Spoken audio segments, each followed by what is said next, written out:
5b बराबर 2c हो तो ABC का अनुपात बताइए। जब भी इस टाइप का क्वेश्चन हो आए तो आप बिल्कुल शॉर्ट तरीके से और बहुत इजी तरीके से लगा सकते हैं। तो आइए देखते हैं कि इजी तरीका है क्या। तो हमें क्या दिया गया, 3a बराबर 5b बराबर 2c। तो इसमें हमें क्या निकालना है, ABC का रेशियो पता करना है। तो सबसे पहले क्या करेंगे, ए बी और सी इसको लिख लीजिए। अब हमें क्या पता करना है, ए का रेशियो पता करना है। तो ए का रेशियो पता करेंगे, इसका मतलब ए को काट दीजिए, मतलब ए को हम नहीं टच करेंगे। ए का निकालना होगा तो ए को टच नहीं करेंगे। बी सी का मल्टीप्लाई कर दीजिए। तो 5 दूनी कितना होता है हमारा 10, ये ए का आ गया। अब हमें क्या निकालना, बी का रेशियो। बी का रेशियो निकालेंगे तो बी को बाद अलावा जो भी संख्या बचती है उसको ले लीजिए। तो 3 दूनी कितना हुआ हमारा 6, ये रेशियो आ गया। और सी निकालना हो तो सी को छिपा लीजिए या मतलब काट दीजिए, बाकी संख्याओं का आपस में मल्टीप्लाई करिए। 5 तियाँ कितना होता है 15। तो देखा कितने शॉर्ट तरीके से आंसर मेरा ए बी सी का रेशियो आ गया। जब भी ए बी सी में संख्याएं शामिल हो, बराबर का निशान लगाओ, इक्वल टू लगाओ, तो आप इसके इसी तरह इजी तरीके से क्वेश्चन को लगा सकते हैं और ए बी सी का रेशियो आप आसानी से लगा सकते हैं। तो आइए इसी तरीके का और क्वेश्चन देख लेते हैं, जिससे आपको अच्छे से प्रैक्टिस हो जाएगी और आप एग्जाम में कम से कम टाइम में लगा पाएंगे। तो आइए इसी इजी तरीके से क्वेश्चन को देखते हैं, लगाते हैं। दूसरा क्वेश्चन दिया है, यदि 2a बराबर 3b बराबर 4c तो ए बी सी बराबर है, मतलब ए बी सी का हमें रेशियो पता करना है। तो वही तरीका लगाते हैं, अभी हमने जो बताया आपको सीखे थे। बिल्कुल शॉर्ट तरीका, इजी तरीका है, ऐसा तरीका आपको किसी ने ही सिखाया होगा। तो मैं आपको बिल्कुल इजी तरीके से बता रहा हूँ, बिल्कुल कुछ लिखना ही नहीं पड़ रहा, आप ओरली निकाल सकते हैं रेशियो को। सबसे पहले क्या निकाले, ए। हमने बताया था ए लेंगे तो इसके ए को छिपा लेंगे, बाकी संख्याओं का आपस में मल्टीप्लाई कर लेते हैं। तो ए निकालना है, इसका मतलब इसको नहीं लेंगे। बाकी संख्या क्या, 3 और 4 का गुणा करें, 3 चौको कितना 12। बी निकालेंगे तो बी को छिपा लिए, बाकी संख्याओं का आपस में, तो 4 दूनी कितना हुआ 8।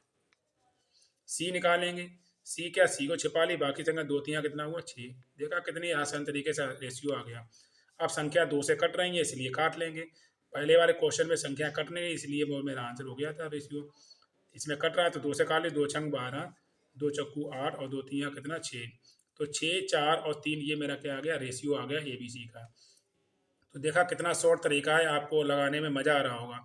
अभी तक आप बेसिक तरीके से सीख रहे होंगे, लेकिन ये बहुत शॉर्ट तरीका है। आप बिना लिखे, बिना कापी पेन से भी आंसर निकाल सकते हैं, क्योंकि इसको छपा लेंगे, 3 चक्कू 12 पहला हो गया। इसको छिपाएंगे 2 चक्कू 8 दूसरा हो गया। इसको छिपाएंगे 3 दूनी 6 तीसरा हो गया। बस क्या, बिल्कुल कापी पेन उठाने की जरूरत ही नहीं है। तो आइए इसी तरीके से तीसरा क्वेश्चन लगाते हैं, क्योंकि मैं सारे क्वेश्चन अलग अलग तरीके के लाता हूँ, उसी टॉपिक के अलग अलग, जिससे आप एग्जाम में आए तो आप कंफ्यूज ना हो। आइए नेक्स्ट क्वेश्चन देख लेते हैं। तीसरा क्वेश्चन दिया है, यदि ए बटे तीन ए बराबर 1/4, बी बराबर 1/5 सी हो तो ए बी सी का मान बताइए। अभी तक क्वेश्चन में क्या था, सिंगल संख्याएं थी, 2a बराबर 3b बराबर 4c इस टाइप थी। अब संख्याएं क्या देंगी, अपान में देंगे, मतलब भिन्न में देंगी, ए बी सी में शामिल हैं। तो जब भी भिन्न में संख्याएं दी जाए, ए बी सी में अगर भिन्न की संख्याएं शामिल हो, तो एक बिल्कुल शॉर्ट तरीका हम क्या बताएंगे आपको, ए बी सी अगर बाहर निकालते हैं तो जो संख्याएं हमारी भिन्न देगी उनको क्या पलट दीजिए आप। मतलब क्या है कि ए बी भिन्न वाली संख्या अगर ए बी सी में शामिल हो, ए में शामिल, बी में, सी में शामिल हो, तो ए बी सी अगर बाहर निकालेंगे, संख्याओं को क्या करिए, मतलब भिन्न को क्या करेंगे, पलट देंगे। तो 3:1, 4:1 और 5 क्या हो, पलटेंगे तो कितना 5/1। तो हमने क्या किया, भिन्न की संख्याएं थी पलट दी। अब नीचे क्या दिया कि बराबर दी, मतलब सब में 1 1 है, तो इसका मतलब 1 का भाग करेंगे 3 में तो 4 ही रहे, 3 रहेगा, इसका 4 रहेगा, इसका 5। तो देखा कितना इजी तरीके से मेरा आंसर आ गया, 3:4:5। तो जब भी भिन्न वाली संख्याएं ए बी सी में शामिल हों और बीच में इक्वल टू का साइन लगा हो, तो ए बी सी अगर बाहर निकालेंगे तो संख्याएं क्या करिए, मतलब भिन्न क्या क्या करेंगे, पलट देंगे और उसके बाद क्या करेंगे, आंसर आ जाएगा मेरा। तो आइए इसी तरीके का एक क्वेश्चन और देख लेते हैं, जिससे आपको एग्जाम में इस टाइप के क्वेश्चन लगाने में कोई दिक्कत नहीं होगी। तो आइए देखते हैं इजी तरीके से और शॉर्ट तरीके से। चौथा क्वेश्चन दिया गया, यदि एक 1/2 ए बराबर 1/5 बी बराबर 1/c, तो ए सी का मान, मतलब ए बी सी का निकालेंगे, इसके बाद फिर क्या ए सी निकाल लेंगे। तो हम क्या करेंगे, पहले तीनों का रेशियो निकालते हैं। अब इसमें भी क्वेश्चन दिया भिन्न की संख्याएं हैं ए बी सी में शामिल हैं, तो हमने क्या बताया था, ए बी सी भिन्न की संख्याओं में अगर ए बी सी शामिल होगा तो संख्याओं क्या करते हैं, पलट देते हैं। तो संख्याओं को अगर पलटेंगे तो कितना, 2/1 अनुपात कितना हो जाएगा, 5/1 अनुपात कितना, 6/1।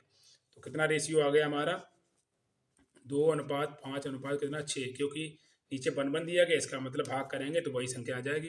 अब हमसे पूछा क्या आ गया, ए सी पूछा गया, तो ए हमारा कितना दिया गया, ये और सी कितना ये, तो ए कितना 2 और सी कितना 6।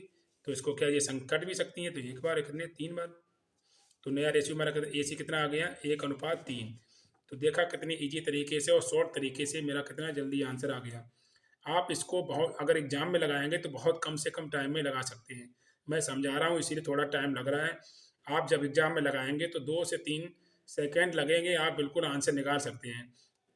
तो देखा मेरा पढ़ाने का तरीका आपको अच्छा लगा हो तो लाइक शेयर कीजिए और सब्सक्राइब भी कीजिए, क्योंकि मैं मैथ के एक एक चैप्टर और एक एक चैप्टर के जो भी टाइप हैं वो मैं अच्छे से आपको पढ़ा रहा हूँ। मैं कोई भी टाइप आपको छोड़ नहीं रहा हूँ जिससे आप एग्ज़ाम में आए तो आप ये ना कह पाएँ कि मैं सर ने मुझे ये नहीं पढ़ाया, क्योंकि मैं छोटे छोटे टॉपिक नहीं पढ़ा रहा हूँ। मैं चैप्टर के सारे जितने भी टाइप है वो भी अच्छे से पढ़ा रहा हूँ, जिससे एग्ज़ाम में आए तो आप हर तरीके के क्वेश्चन एग्ज़ाम में लगा पाएँ। तो मेरे चैनल के साथ बने रहिए और सब्सक्राइब भी कर दीजिए। मिलते हैं नेक्स्ट वीडियो में। जय हिंद।